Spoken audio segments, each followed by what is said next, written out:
नमस्ते मेरे प्यारे फार्मासिस्ट भाइयों और बहनों और जो फार्मा इंडस्ट्री में काम करने वाले जो भी भाइयों बहनें हैं, सबको मेरा प्रणाम और मेरा अभिनंदन जो कि आप ये फार्मा इंडस्ट्री को चूज़ किए हैं। आज का ये जो वीडियो मैं बनाने जा रहा हूँ वो हिंदी लैंग्वेज में बना रहा हूँ, क्योंकि मैं पहले सोचा था ऐसा कि मैं सिर्फ़ बंगाली जो मेरा मदर टंग है उसमें मैं वीडियोस बनाऊंगा कि मेरा जो बंगाली भाई बहन लोग हैं जो इंडस्ट्री में जाके काम करने वाले हैं या फिर फार्मेसी लेके पढ़ रहे हैं, तो उनको बंगाली में अपना मदर टंग में समझने में सुविधा हो। उसके बाद मैं ये भी सोचा था कि जो सब भाई बहनों का लैंग्वेज बंगाली नहीं है, तो उनको मैं इंग्लिश लैंग्वेज में जो इंग्लिश वर्ज़न का वीडियो बनाऊंगा, तो उसमें शायद उन लोगों को सुविधा हो, इसीलिए इंग्लिश वर्ज़न का भी वीडियो बनाऊंगा। लेकिन बाद में मेरा कुछ जूनियर जो है भाई बहन जो कि हम मेरा जो वीडियोस देख रहे थे, वो उन्होंने रिक्वेस्ट किया कि मैं हिंदी में भी एक वर्ज़न का वीडियो बनाऊं ताकि उन लोगों को समझने में सुविधा हो। इसीलिए मैं ये वीडियो पहले हिंदी में बना रहा हूँ।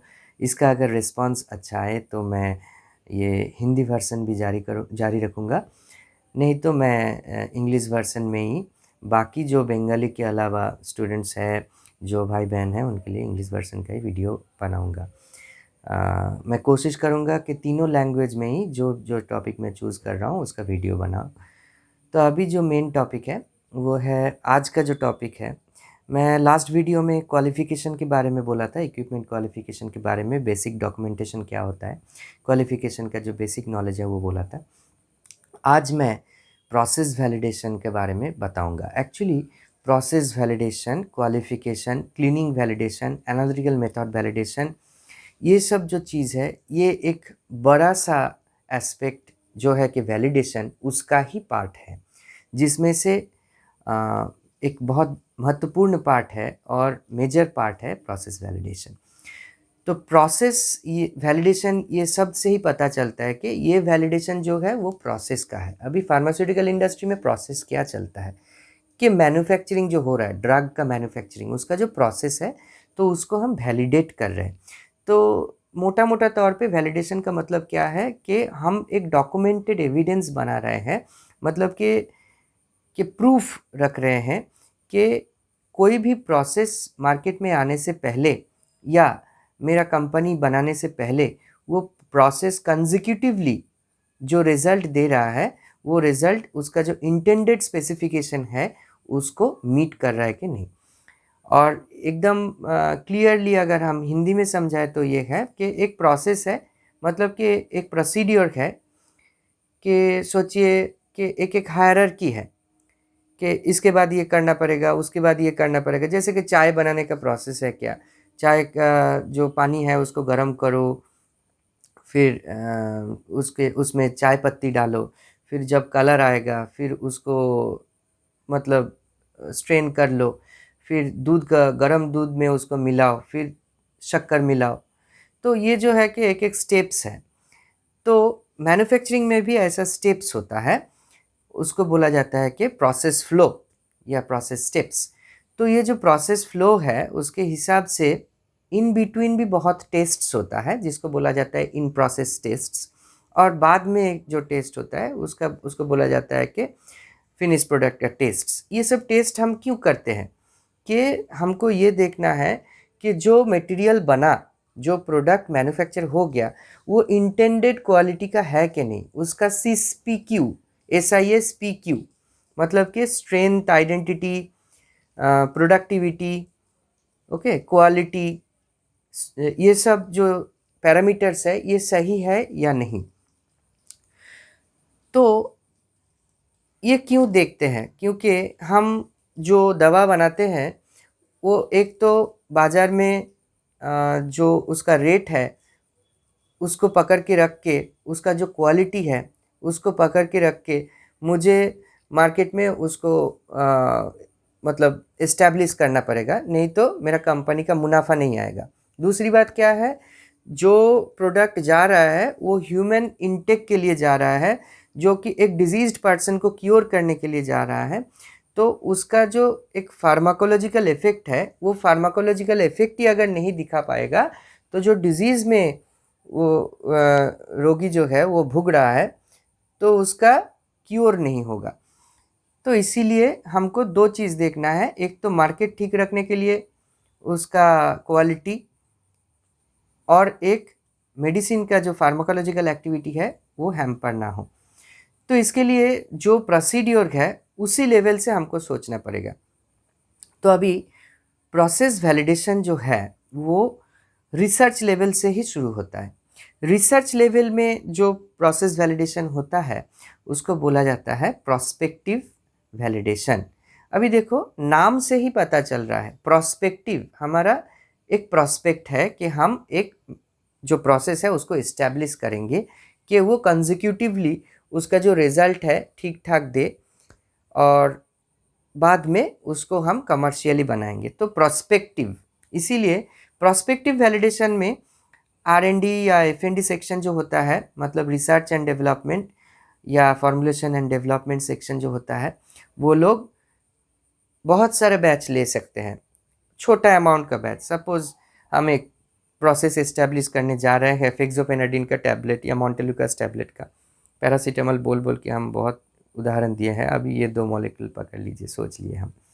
तो अभी फेक्सोपेनाडिन का एक बैच लिया, तो उस बैच का वैलिडेशन करने जा रहे हैं, तो एक कंपनी ने सोचा कि ये नया मॉलिक्यूल मेरा कंपनी में इस्टेब्लिश करूँगा, तो R&D वालों को बोले कि आप ये बैच का ऐसा फार्मूला करके बना के इस्टेब्लिश करके दीजिए। तो वो लोग क्या किया, 2 kg का एक बैच क्वांटिटी समझ के उसको बनाया, टैबलेट्स बनाया, 2 किलो ब्लेंड में जितना टैबलेट होगा उतना टैबलेट्स बनाया।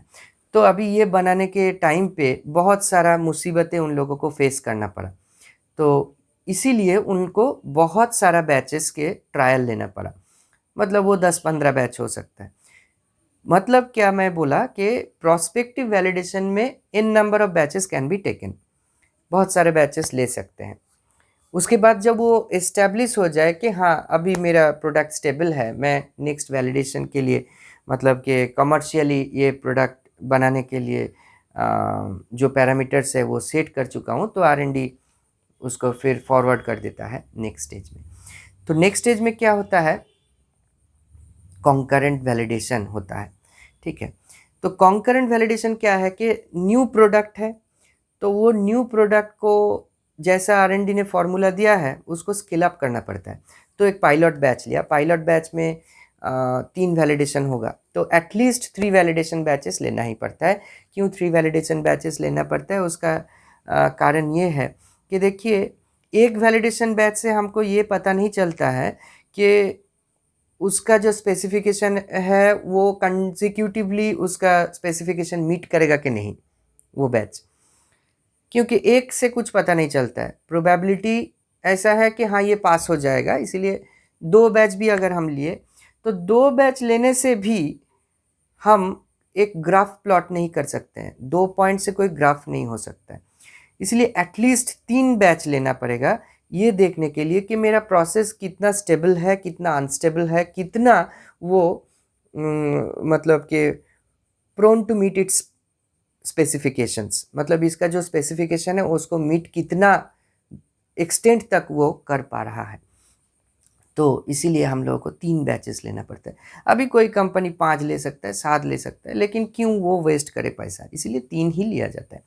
तो प्रोस्पेक्टिव वैलिडेशन होने के बाद कंकरेंट वैलिडेशन में पायलट बैच लिया, 3 प्रोसेस वैलिडेशन बैच हम पायलट में ले लिए, फिर उसको स्केल अप करेंगे। अब ये स्केल अप क्या चीज़ है, पहले जो 2 किलो का बैच बनाया था, फिर अभी सोच लीजिए 20 किलो का पायलट बैच लिया। अभी पायलट बैच 20 किलो का होने से तो मेरा मार्केट में तो 20 किलो का टैबलेट तो हम छोड़ नहीं सकते, हम लोगों को 2000 किलो का टैबलेट बनाना पड़ेगा।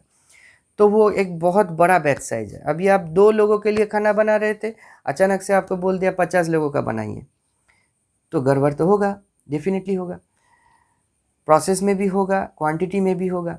इसीलिए धीरे धीरे स्केल अप किया जाता है। पहले पायलट में स्केल अप किया, उसके बाद पायलट से कमर्शियली जो क्वांटिटी है उसमें हम स्केल अप करते हैं। फिर स्केल अप बैचेस के लिए भी 3 बैचेस लिया जाता है। तो ये हो गया कि कॉन्करेंट वैलिडेशन। ओके, तो जब ये 3 बैचेस वैलिडेशन का रिपोर्ट के वैलिडेशन के प्रोटोकॉल के मुताबिक ठीक तरीके से इसका रिज़ल्ट आएगा और रिपोर्ट में ये टैबुलेट हो जाएगा, और इसका रिपोर्ट को हम चेक करेंगे और देखेंगे कि हाँ ये सही है, उसके बाद ही हम कमर्शियल बैचेस ले सकते हैं। तो 2 टाइप का प्रोसेस वैलिडेशन मेरा चला गया, एक तो है प्रोस्पेक्टिव वैलिडेशन, एक है कॉन्करेंट वैलिडेशन। तो नेक्स्ट टाइप का जो वैलिडेशन है वो है रीवैलिडेशन। अभी रीवैलिडेशन का ज़रूरत कब पड़ता है?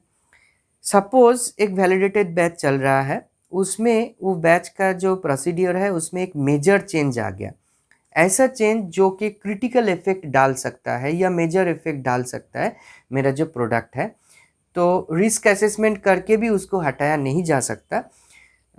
तो हम लोगों को चेंज कंट्रोल लेके उसका फिर से वैलिडेशन करना पड़ेगा उस पर्टिकुलर स्टेप के लिए। या फिर ऐसा हो गया कि कोई पर्टिकुलर क्रिटिकल इक्विपमेंट का चेंज हो गया जो प्रोसेस में हैम्पर हो सकता है, तो वो इक्विपमेंट को इस्टेब्लिश करने के लिए भी, वो पूरा प्रोसेस लाइन को प्रोसेस वैलिडेशन करने के लिए भी हम लोगों को रीवैलिडेशन करना पड़ सकता है। या फिर कोई हम पैरामीटर्स को चेंज कर दिए तो उस टाइम पे भी रीवैलिडेशन का ज़रूरत पड़ सकता है। अभी शेड्यूल रीवैलिडेशन करके एक चीज़ आता था, अभी बहुत सारा कंपनी ये शेड्यूल रीवैलिडेशन को उठा दिया है। एक पर्टिकुलर शेड्यूल टाइम में फिर से बैच को वैलिडेट करना पड़ता है। तो इसका ज़रूरत इसीलिए नहीं है क्योंकि कंटिन्यूअस प्रोसेस वैलिडेशन बोल के एक प्रोसेस हम करते ही रहते हैं, और उसके साथ साथ एनुअल प्रोडक्ट क्वालिटी रिव्यू में भी वो बैच कितना स्टेबल है कितना स्टेबल नहीं है उसका डेटा मिल जाता है। तो इसीलिए हम लोगों को शेड्यूल रिवैलिडेशन करने का उतना ज़रूरत नहीं है, बहुत सारा कंपनी इसको उठा दिया है ये कॉन्सेप्ट को। तो और एक वैलिडेशन रह जाता है जिसको बोला जाता है कि रेट्रोस्पेक्टिव वैलिडेशन। अब ये वैलिडेशन कॉन्सेप्ट आने से पहले भी बहुत सारा कंपनी बहुत सारा बैचेस इस्टेब्लिश कर चुके थे, लेकिन उसका वैलिडेशन का डेटा ठीक ठाक नहीं था। तो वो सब हिस्टोरिकल डेटा को लेके फिर से वो बैच को वैलिडेट करने का मतलब है कि रेट्रोस्पेक्टिव मतलब हिस्टोरिकल डेटा लेके अगर हम कुछ वैलिडेशन कर रहे हैं। तो ये मोटा मोटा तौर पे ओवरऑल एक बेसिक आइडिया है प्रोसेस वैलिडेशन का कितना टाइप्स है और प्रोसेस वैलिडेशन क्या चीज़ होता है। अभी इसके साथ क्या क्या, मैं पहले क्वालिफिकेशन का बात किया था, तो उसका रिलेशन क्या है प्रोसेस वैलिडेशन के साथ। देखिए, एक प्रोसेस जब बनने जा रहा है तो वो बनेगा कहाँ? इक्विपमेंट में बनेगा। तो अगर इक्विपमेंट ही क्वालिफाई नहीं है तो उसमें प्रोसेस कैसे बनेगा? इसीलिए इक्विपमेंट क्वालिफिकेशन पहले आता है, बाद में आता है प्रोसेस वैलिडेशन। जब तक हर एक इक्विपमेंट क्वालिफाई ना हो जाता है उसका प्रोसेस वैलिडेशन प्रोटोकॉल भी साइन भी नहीं हो सकता, ठीक है।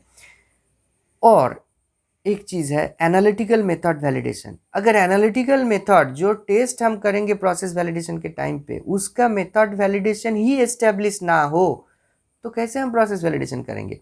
तो एनालिटिकल मेथड वैलिडेशन भी उसके पहले हो जाना चाहिए।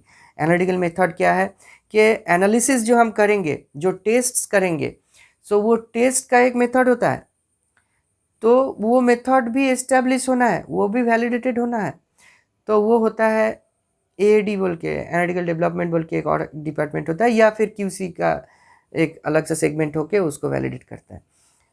तो ये होना पड़ता है, करना पड़ता है। तो एनालिटिकल मेथड वैलिडेशन पहले होना है, इक्विपमेंट क्वालिफिकेशन पहले होना है, उससे भी पहले क्या होना है, अगर न्यू एस्टेब्लिशमेंट है तो एरिया क्वालिफिकेशन होना है। तो सबसे पहले एक न्यू एस्टेब्लिशमेंट में एरिया क्वालिफाई होना है, एनालिटिकल मेथड वैलिडेशन होना है, फिर उसका जो क्या है इक्विपमेंट क्वालिफिकेशन होना है, क्लीनिंग वैलिडेशन का रिपोर्ट आ जाना चाहिए, उसके बाद ही प्रोसेस वैलिडेशन हो सकता है। तो ये है basic relationship between all this validation aspects. तो आज के लिए वीडियो इतना ही है, और शायद हिंदी में समझने में जो लोग आप नए हो, हिंदी में आप लोगों को समझने में अच्छा लग रहा है तो उन लोगों को ये वीडियो अच्छा लगे। और मैं अपने बारे में उतना कुछ नहीं बोलता हूँ हर एक वीडियो में, क्योंकि मैं फर्स्ट वीडियो में बोल चुका हूँ। तो अबाउट में भी आप थोड़ा सा जान सकते हो मेरे लिए। मेरे बारे में, मैं कौन सा कंपनी में काम किया हूँ, ये आप कमेंट करके भी जान सकते हो, और अभी मैं क्या काम करता हूँ। तो ये सब चीज़ में मेरा एक्सपीरियंस है, इसलिए मैं आपको शेयर कर रहा हूँ। शायद ये आपको बेनिफिशियल लगे, और बहुत अच्छा लगा आप लोगों के साथ फिर से एक बार ये नॉलेज शेयर करने में। और मैं आशा रखूँगा कि आपको ये वीडियो अच्छा लगे, आप मेरा चैनल सब्सक्राइब करेंगे और लाइक बटन भी दबाएंगे और नोटिफिकेशन बटन दबाएंगे कि आप अपडेट रहे ये सब बेसिक नॉलेज के लिए। आज के लिए इतना ही। Thank you. शुभ रात्रि।